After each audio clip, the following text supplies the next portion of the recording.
नमस्कार दोस्तों, मैं हूं आपका दोस्त प्रदीप कुमार बागड़े। आपका इस कार्यक्रम में स्वागत है, जिस कार्यक्रम का नाम है आपके अनुरोध पर। दोस्तों, आपके अनुरोध पर आज मैं आपको बताऊंगा भारतीय फिल्मों के मशहूर छायाकार और निर्माता नरीमन ईरानी, इनके जीवन परिचय के बारे में बताऊंगा। दोस्तों, अगर आप मेरे चैनल में पहली बार आए हैं तो आपसे अनुरोध है कि आप इसे लाइक करें, सब्सक्राइब करना ना भूलें और वीडियो पसंद आए तो अपने दोस्तों में जरूर शेयर करें। नरीमन ईरानी एक भारतीय सिनेमाटोग्राफर और फिल्म निर्माता थे, जो 1978 की फिल्म डॉन के निर्माण और छैला बाबू 1977 में छायाकार के रूप में अपने करियर के लिए जाने जाते हैं। डॉन के पूरा होने से पहले ही एक दुर्घटना में नरीमन ईरानी जी की मृत्यु हो गई। नरीमन ईरानी जी का जन्म और शिक्षा मुंबई, महाराष्ट्र, भारत में हुई। फिल्मोग्राफी में उनकी रुचि आनंद, जो कि 1949 में आई थी, इस फिल्म को देखने के बाद जागी। उन्होंने दिग्गज फरीदून ईरानी से मार्गदर्शन लिया और फिल्मों में काम पाने में मदद मांगी। नरीमन ने तलाश, सरस्वती चंद्र, फूल और पत्थर, रोटी कपड़ा और मकान, छैला बाबू जैसी फिल्मों में छायाकार के रूप में काम किया। नरीमन ईरानी जी ने 15 से ज्यादा फिल्मों में छायाकार के रूप में काम किया और 2 फिल्मों का निर्माण किया। नरीमन ईरानी जी को सरस्वती चंद्र के लिए 1968 में सर्वश्रेष्ठ छायाकार ब्लैक एंड व्हाइट फिल्म के लिए 16वां राष्ट्रीय फिल्म पुरस्कार जीता और उसी वर्ष छायाकार का फिल्म फेयर पुरस्कार भी जीता। नरीमन ईरानी के फिल्म बैनर का नाम था नरीमन फिल्म्स। नरीमन ईरानी जी की पत्नी का नाम सलमा ईरानी। इन दाम्पत्य को जो बच्चे हुए उनके नाम बता देता हूं। हुमेरा इब्राहिम, नदीम ईरानी और नादिर ईरानी। ईरानी एक पारसी परिवार से थे। उनके घरेलू बैनर नरीमन फिल्म को 18 साल बाद उनके बेटों नादिर और नदीम ने सुनील शेट्टी अभिनीत शस्त्र 1996 के साथ पुनर्जीवित किया। नरीमन जी की मृत्यु 10 दिसंबर 1977 को मुंबई, महाराष्ट्र, भारत में हुई। 1978 में फिल्म डॉन निर्माणाधीन थी, तब उन्हें कूल्हे की हड्डी में गंभीर चोट लग गई। 1977 में अचानक बादल फटने के बाद एक दीवार उन पर गिर गई जब वे मनोज कुमार की फिल्म क्रांति के निर्माण के दौरान राजकमल कला मंदिर स्टूडियो बॉम्बे में एक अन्य फिल्म के लिए शॉट लेने की तैयारी कर रहे थे। उन्हें अस्पताल में भर्ती कराया गया, लेकिन कुछ ही दिनों बाद उनकी मृत्यु हो गई। दोस्तों, अमिताभ बच्चन के लिए डॉन पहले से ही भीड़ भरे करियर में एक और उपलब्धि थी, लेकिन इस फिल्म के निर्माता नरीमन ईरानी के लिए ये एक अपने करियर को बचाने का आखिरी प्रयास था। अपनी पिछली फिल्म जिंदगी जिंदगी, जिसमें सुनील दत्त ने काम किया था, असफल होने के बाद ईरानी जी खुद को कर्जे के बोझ तले दबे हुए पाया। जैसे कि इस फिल्म के निर्देशक चंद्रा बरोड ने 2006 में रेडिफ को एक साक्षात्कार में बताया था, अमिताभ बच्चन, प्राण, जीनत अमान और लेखक जोड़ी सलीम जावेद सहित कई उद्योग जगत के दिग्गजों ने ईरानी के प्रति वफादारी और सद्भावना के चलते डॉन पर काम किया। बरोड के अनुसार फिल्म का निर्माण कई बाधाओं और तंगी बजट प्रतिबंधों के साथ 3.5 साल तक चला। एक दिलचस्प बात यह है कि फिल्म के सबसे प्रतिष्ठित तत्वों में से एक इसका अविस्मरणीय गीत खई के पान बनारस वाला मूल योजना का हिस्सा ही नहीं था। एक साक्षात्कार में गीतकार समीर अंजान ने बताया कि उनके पिता प्रसिद्ध गीतकार अंजान अमिताभ बच्चन के लिए एक खास धुन बन गए। समीर ने बताया कि फिल्म का अंतिम कट देखने के बाद पटकथा लेखक जावेद अख्तर को लगा कि फिल्म का दूसरा भाग एक्शन से भरपूर हो गया है और उसमें भावनात्मक या सांस्कृतिक विरासत का अभाव है। इस निरस्ता को दूर करने के लिए अख्तर ने एक हल्का फुल्का गीत जोड़ने का सुझाव दिया। फिल्म पूरी हो चुकी थी और रिलीज की तैयारी भी पक्की हो चुकी थी, फिर भी अख्तर ने इस नए गीत को शामिल करने के लिए पुरजोर कोशिश की। उस समय नरीमन ईरानी की आर्थिक स्थिति इतनी खराब हो गई थी कि कथित तौर पर उनके पास बुनियादी जरूरतों के लिए भी पैसे नहीं थे। जैसे कि समीर अंजान ने याद किया, ईरानी ने जावेद अख्तर से कहा कि वो एक और दृश्य शूट करने में असमर्थ है। हालांकि अख्तर जिद पर अड़े रहे। क्रिएटिव टीम समझ गई कि सही गाना फिल्म के स्वभाव और गति में संतुलन ला सकता है और उसकी अपील बढ़ा सकता है। आखिरकार अपनी तमाम शंकाओं और बाधाओं के बावजूद ईरानी मान गए, लेकिन आगे और भी बाधाएं थी। अमिताभ बच्चन एक विदेशी प्रतिबद्धता के लिए भारत छोड़ने वाले थे और नए गाने की शूटिंग के लिए केवल एक ही दिन उपलब्ध था। इसके अलावा सेट बनाने के लिए कोई बजट नहीं था। लॉजिस्टिक की भारी समस्या को देखते हुए टीम ने काम चलाऊ व्यवस्था की। उन्होंने गोरेगांव में एक असली तबेले का चुनाव किया, मुंबई का एक इलाका जो उत्तर प्रदेश के मजदूरों के आवास के लिए माना जाता है।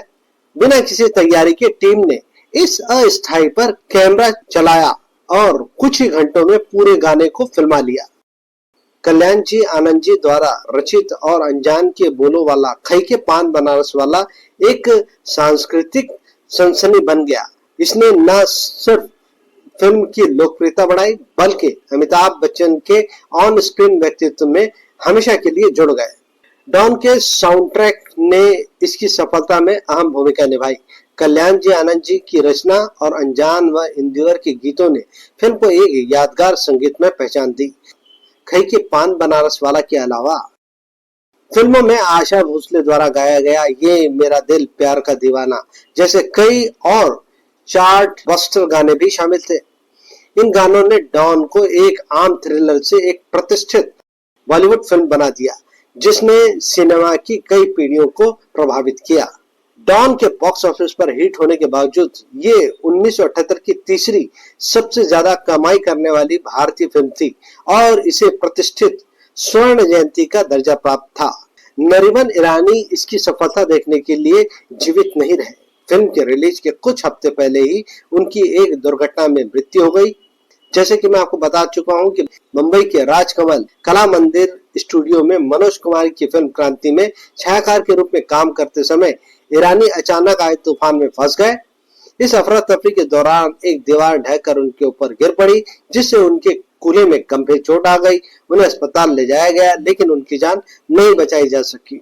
दिसंबर 1977 में ईरानी का निधन हो गया, जिससे फिल्म अधूरी रह गई और उनका परिवार तबाह हो गया।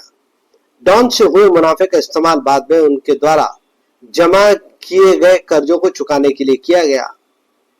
निर्देशक चंद्रा बरोड ने अपने साक्षात्कार में दोहराया कि डॉन का जन्म सिर्फ रचनात्मक महत्वाकांक्षी से नहीं बल्कि एक जरूरतमंद दोस्त की मदद के लिए हुआ था।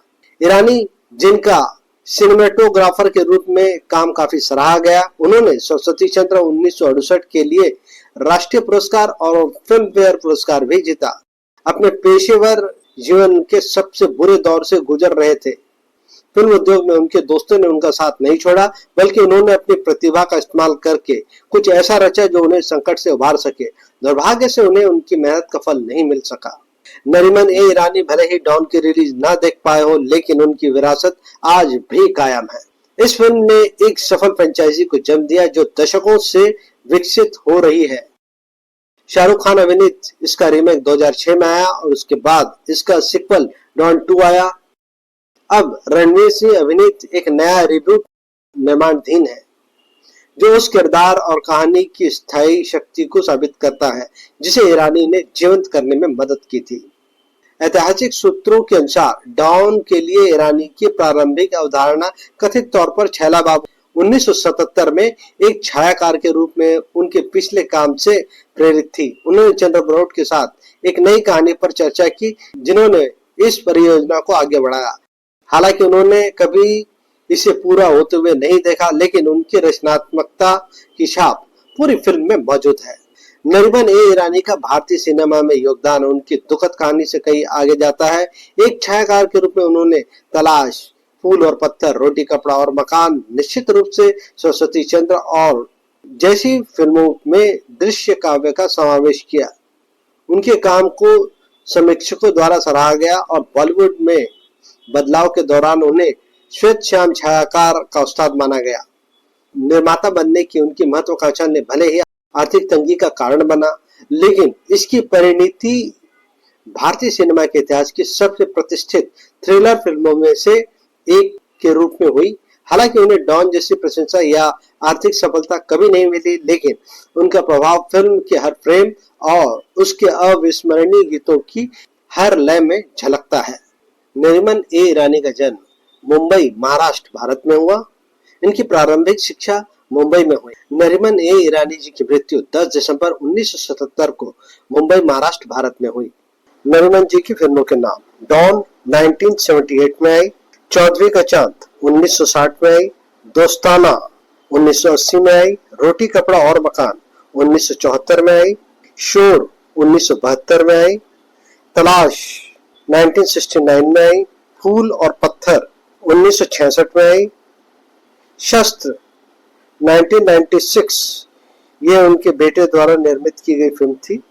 ईमान धर्म 1977, रुस्तम सौराब 1967, छलिया बाबू 1977, बहू बेगम 1967, सरस्वती चंद्र 1968, जिंदगी जिंदगी 1972, मंजिल 1960, सोने की चिड़िया 1958, लाला रुख 1958, आस 1953।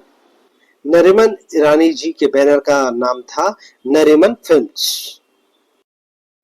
नरीमन जी की पत्नी का नाम सलमा ईरानी और दाम्पत्य के बच्चे हुमेरा इब्राहिम, नदीम ईरानी और नादिर ईरानी। तो उम्मीद करता हूँ दोस्तों, नरीमन ए ईरानी के बारे में मैंने आपको जो जानकारी दी वो आपको जरूर अच्छी लगी होगी। तो इसी के साथ अपने दोस्त प्रदीप कुमार बांगड़े को इस कार्यक्रम से जाने की इजाजत दीजिए।